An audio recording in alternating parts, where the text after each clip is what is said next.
there are terrific opportunities, I think, for competitive carriers, particularly in this country.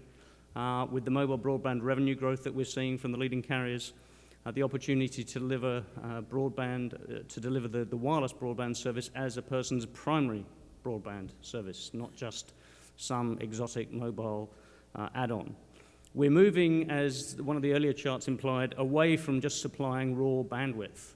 You know, in the early days, it was terrific to provide lower cost, cheaper Ethernet backhaul for 3G data, but we're going beyond the point where that is adequate. We're going to see increasingly stringent requirements within the mobile operators' SLAs for low latency, for real-time service assurance, service visualization. If you are a mobile operator a couple of years ago, what you got by way of service visualization was a spreadsheet sent to you saying, oh, by the way, last month this is how these cell sites performed. Terrific. What use is that to me?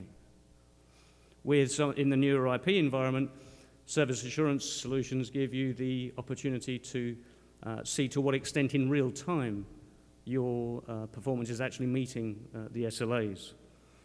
Gives you the opportunity to anticipate in advance where you can see that particular sites are getting hot according to a particular pattern.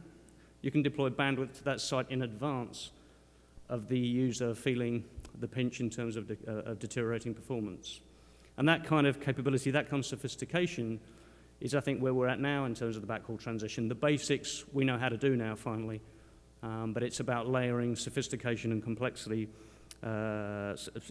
It's about laying sophistication of services on top of that in what is going to become an increasingly complex and challenging environment. We're going to move to a smaller cell architecture.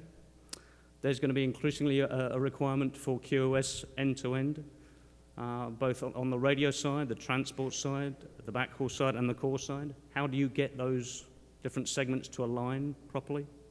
And there's going to be a fundamental challenge of what I would call holistic design. In other words, you have an Ethernet backhaul network, which has been fine up until now. How do you get QoS, packet synchronization potentially? From a security point of view, you may require IPsec, low latency. You need to deliver all these capabilities, and yet, you know, they have a tendency to collide with one another from a performance standpoint. Getting any one of those things done right on their own in isolation is tending to prove challenging. You've got to you've got to be able to support all of those simultaneously, or many of them. I won't say all, but many of them simultaneously. And that is really the next level that the industry needs to get to in order to keep the cost base down in this industry as the traffic volumes grow and enable the revenue and ARPU performance to stabilize or improve.